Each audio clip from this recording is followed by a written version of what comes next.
Salut les amis, c'est Ludo, j'espère que vous allez bien. On se retrouve aujourd'hui pour une nouvelle vidéo et on va parler BD.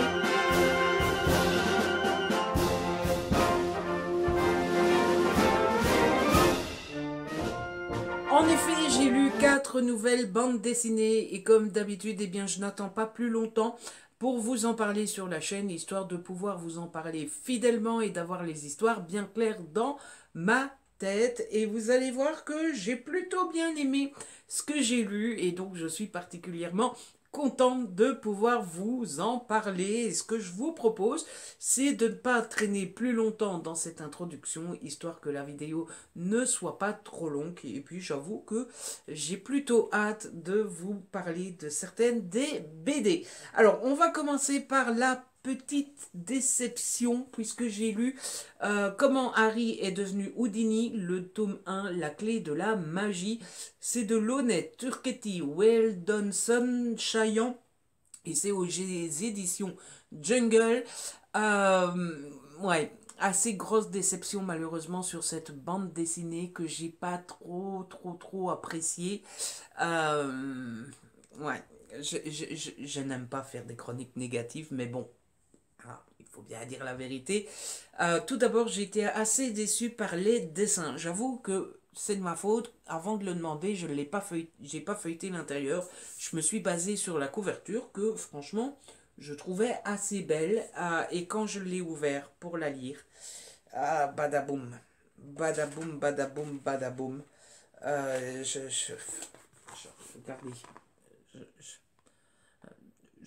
ça plaira sans doute à certaines personnes, hein. Je ne dis pas que c'est pas bien et que je n'oserais pas utiliser de termes et de qualificatifs inconvenants. Mais personnellement, voilà quoi. C'est pas. J'essaie de vous trouver un. Voilà. Hein? Voilà, c'est pas. Vous voyez, ça va. Mais la plupart des planches, regardez quoi. C'est pas du tout à mon goût. Voilà. Et pour ce qui est de l'histoire, il n'y a pas de résumé au dos de la BD. Et je pensais que le titre était assez évocateur. Alors, je sais pas, je suis peut-être blond. Mais j'ai très vite pas tout bien pigé, pas tout bien compris, pas tout bien. J'ai vite été perdu. Donc, on est logiquement avec Houdini avant qu'il devienne Harry Houdini. Sauf que c'est un schmilblick cette histoire, donc on va être avec Harry qui va chercher son grand-père qui a disparu, mais pour retrouver son grand-père, il doit retrouver quelqu'un d'autre, et pour retrouver ce quelqu'un d'autre, il va être aidé par quelqu'un d'autre.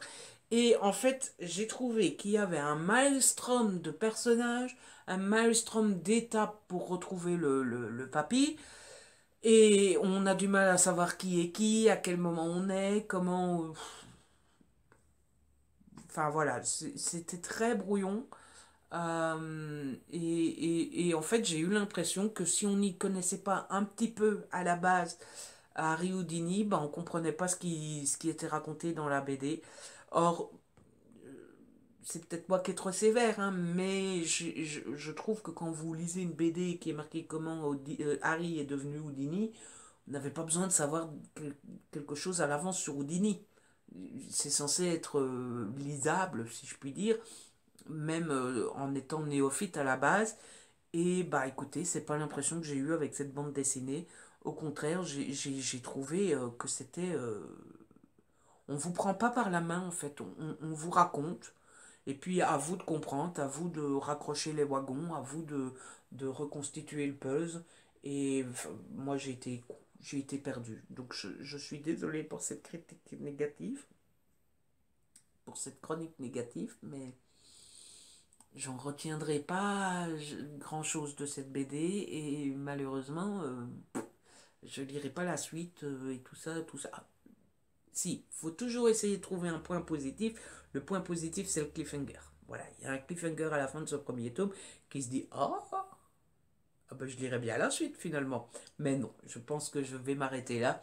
Et donc, bah, dommage, à vous de vous faire une idée. Vous avez vu quelques planches, peut-être que à vous, ça vous plaira. On va quitter les éditions Jungle et on va passer au groupe Bambou. Puisque j'ai deux bambous à vous présenter et un grand angle. Vous allez voir, le grand angle, c'est un gros coup de cœur. Tout d'abord, j'ai tenté une nouvelle collection. C'est Lucie et l'info. C'est le tome 1, mais qui n'est pas sous-titré. C'est de Eroc et Poitvin. Et c'est donc aux éditions Bambou. Dans cette BD, c'est assez simple. On va suivre Lucie. Lucie qui vient de finir ses études et qui trouve son premier job. Et son premier job, ça va être reporter à la chaîne 4. KFM TV. Ça vous rappelle sans doute une chaîne française bien connue. Et donc on va suivre les aventures de Lucie dans cette chaîne. J'ai plutôt bien aimé.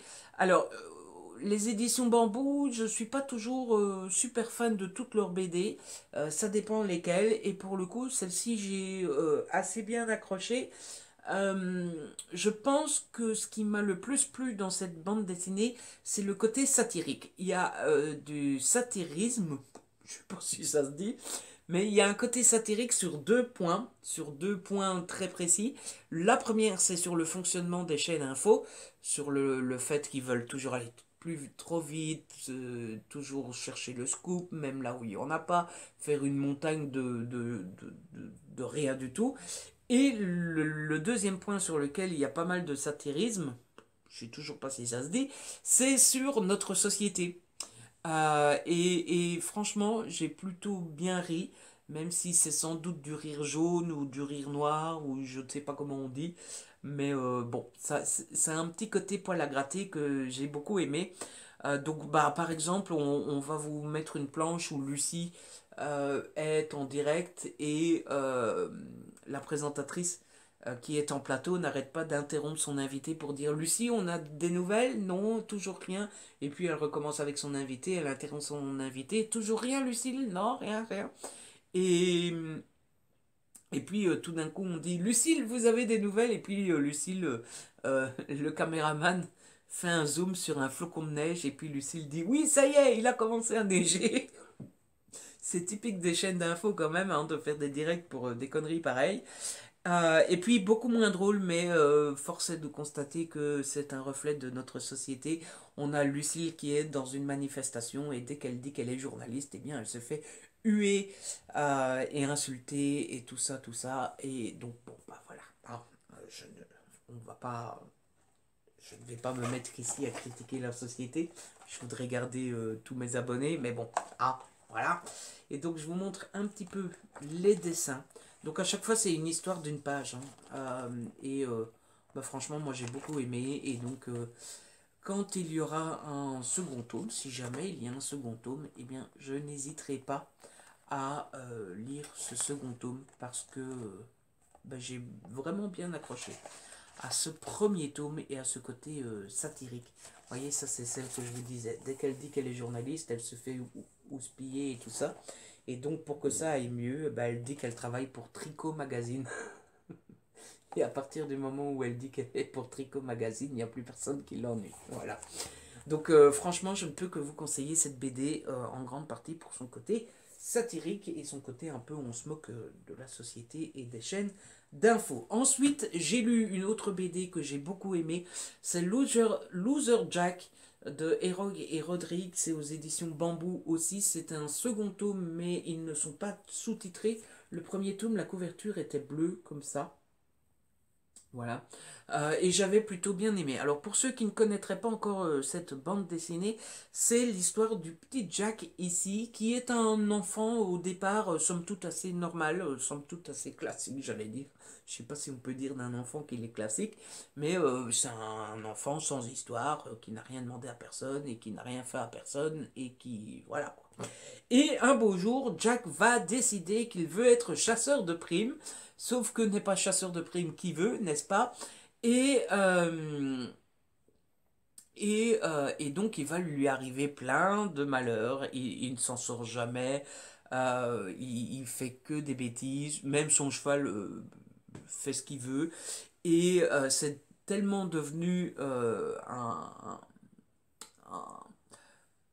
moins que rien, le mot est peut-être fort, mais c'est tellement devenu une honte de chasseur de primes que pour les méchants, ça serait une honte de se faire attraper par Loser Jack. Donc même les méchants, parfois, quand Jack arrive à les coincer, payent la prime à Jack pour que Jack les laisse tranquilles parce que ça serait la honte de se faire arrêter par Loser Jack.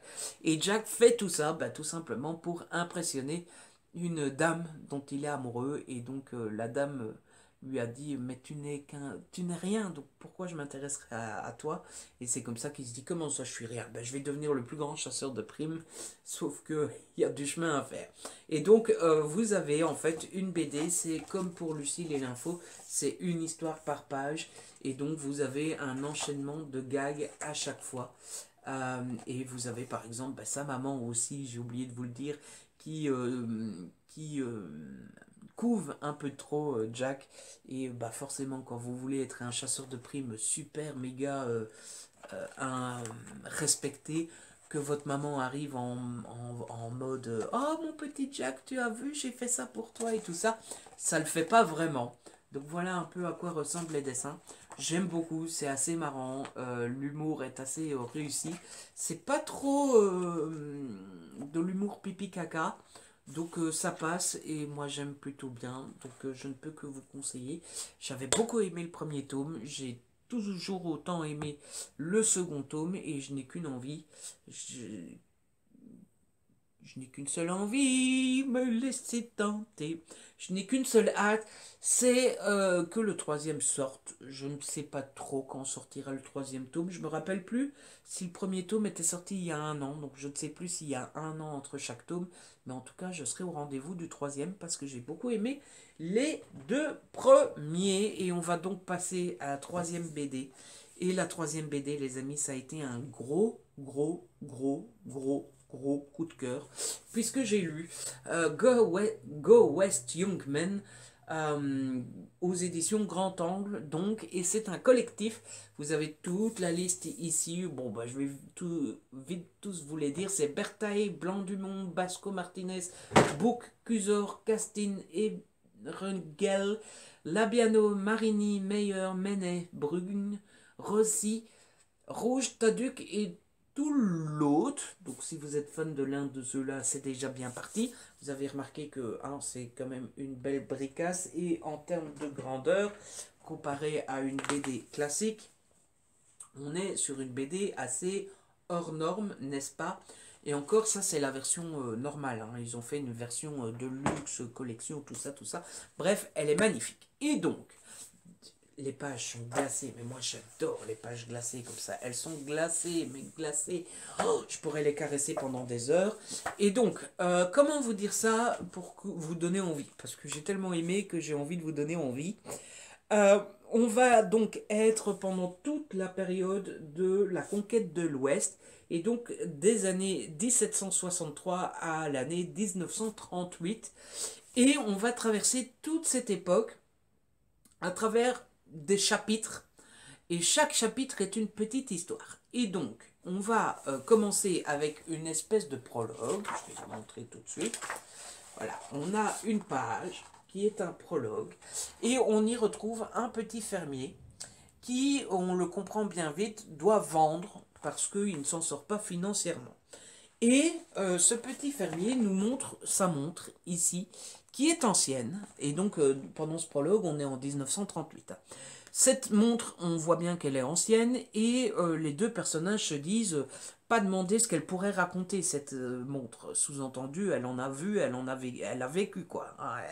Elle a traversé les années. Et donc, on va, nous aussi, traverser les années de 1763 donc à 1938, et chaque chapitre est une petite histoire d'un des propriétaires de la montre. Vous voyez, ça se présente toujours comme ça. Donc vous avez le nom du petit chapitre ici, avec l'endroit où on est, la date, et puis bah, qui est au dessin et aux couleurs. Et à chaque fois, bah, le chapitre fait, vous voyez, 2, 3, 4, 5, 6, 7 pages. Et à la fin de chaque chapitre, vous avez un petit peu quelques lignes qui relient l'histoire que vous venez de lire à l'histoire d'après. Et en fait, chaque petite histoire, c'est l'histoire d'un des propriétaires de la montre qu'on voit au début. C'est-à-dire que on voit cette montre au début, la première histoire après le prologue, ben, on va découvrir le premier propriétaire. À la fin de cette petite histoire, la montre va passer dans une autre main.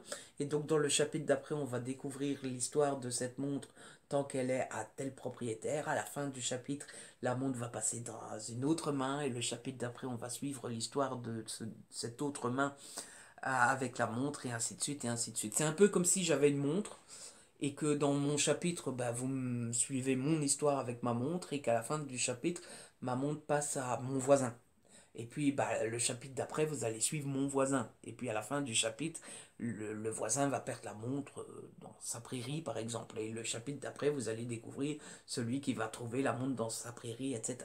Et donc vous avez l'histoire de cette montre chapitre après chapitre, au travers de toutes les années, au travers de décennies et au travers de tous les États-Unis, puisque franchement, on voyage. Hein. Je vais essayer de vous trouver deux, trois endroits. On est dans la région de Chihuahua, on est dans le Wyoming, on est en Arizona, on est dans le Kansas, on est dans les territoires indiens, enfin bref, on voyage vraiment beaucoup, beaucoup, beaucoup. Et donc, dernier petit détail, chaque petit chapitre, chaque petite histoire a été fait par un dessinateur différent. Et donc, bah, par exemple, le prologue a été fait par Paul Gastin. Et puis, vous avez une autre histoire, on va prendre la suivante ici, qui est fait par Benjamin Blasco Martinez. Et chaque dessin, forcément, est super différent. Et donc, vous voyez, vous voyagez d'année en année.